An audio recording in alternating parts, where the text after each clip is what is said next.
Duty. Do you know the meaning of the word Calliope? I think so.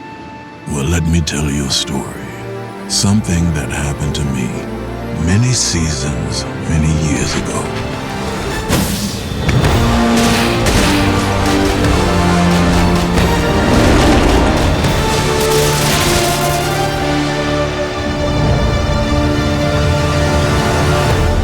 Cyclops battered us, but our shields held firm.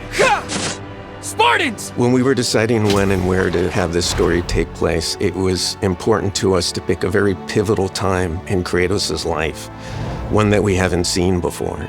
God of War Sons of Sparta takes place in Kratos' early days. He's a 13-year-old kid, and it's a story of he and his brother Deemos making their way in the Spartan Agoj.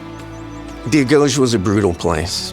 It was a state-sponsored school that taught physical education as well as mental fortitude. They were deprived of food, the conditions were harsh, they were always training, and it wasn't just about psychological conditioning, it was also about ideological indoctrination. Before there was this angry, vengeful Kratos, there was a young boy. And this is what we're focusing on in this game. This young version of Kratos is very different than the Kratos that I think a lot of players know, but what was important to us was that you can see within him the future Kratoses, both the Spartan Kratos and the Norse era of Kratos. Longtime God of War fans, the biggest thing that people are going to just be blown away by is the return of TC Carson to the character of Kratos. I have lived as a warrior. I have died as a god, having suffered the ultimate sacrifice. Daddy? I really had no idea. I mean, I knew people really enjoyed the game, but I didn't understand what the character meant to people. It's still a lot for me, to be honest. I have people young and old coming up to me telling me what the game meant to them, how the rage that he felt, they felt, and they were able to channel that into the game. So it's a very humbling experience, all of it. Megacat really embraced the idea of going to this era of God of War that players can learn a little bit more about Kratos before everything bad happened in his life. It was interesting to be introduced to a character at a very pivotal, dramatic moment in his life. So it's an opportunity I have as an actor to go back and actually create who he was before the tragedy. Even though the characters are made of pixels and hand-drawn on screen, doesn't mean you can't tell emotional stories. We don't do it in ways where you're sitting through like long cutscenes or anything like that, because that would be completely wrong for this style of game. But we're really bringing the mentality that we attach to the God of War games we've made over the last decade, we're bringing to this genre. We definitely factored in TC's portrayal of Kratos, but because of the specifics of the story, we were able to show a kind of a different side of him. This is him being the family man between wars. And obviously he's going to speak to his daughter very differently than when he's a vengeful god later in the series. Mother sent you to punish me? You said ugly things, They were true. yet still ugly. So he's really trying to play mediator and peacekeeper, but teach her as well. And he's teaching her through stories of his past. Well done, brother. Your tactics are improving.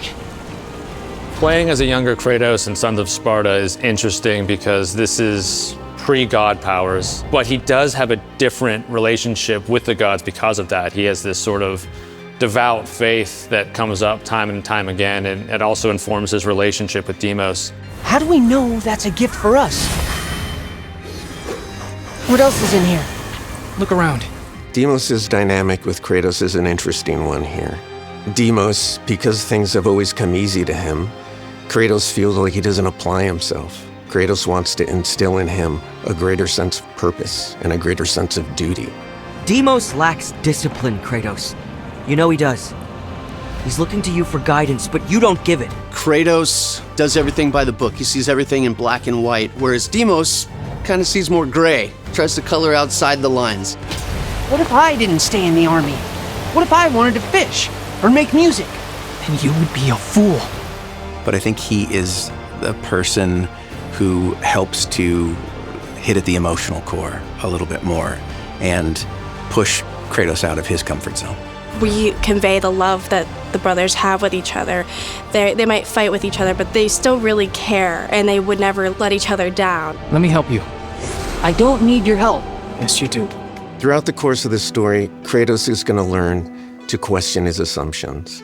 He's going to learn some emotional intelligence and begin to understand the complexities of loyalty and duty. A Spartan warrior never lets his back hit the ground. Even in death, a Spartan stands tall for battle. You are a Spartan, are you not? Yes, Kratos. As an actor, a big question that you ask yourself is like, oh, what's a character that you would like to revisit and kind of follow that story? So I recognize how lucky I am. When I got the call to reprise the role of young Kratos, and in this game, there's just this journey of Kratos believing that he knows the way and he's doing everything right until he has to face that maybe he's not as sure as he once thought he was. You know, I do listen to you. Sometimes I listen, but I don't hear.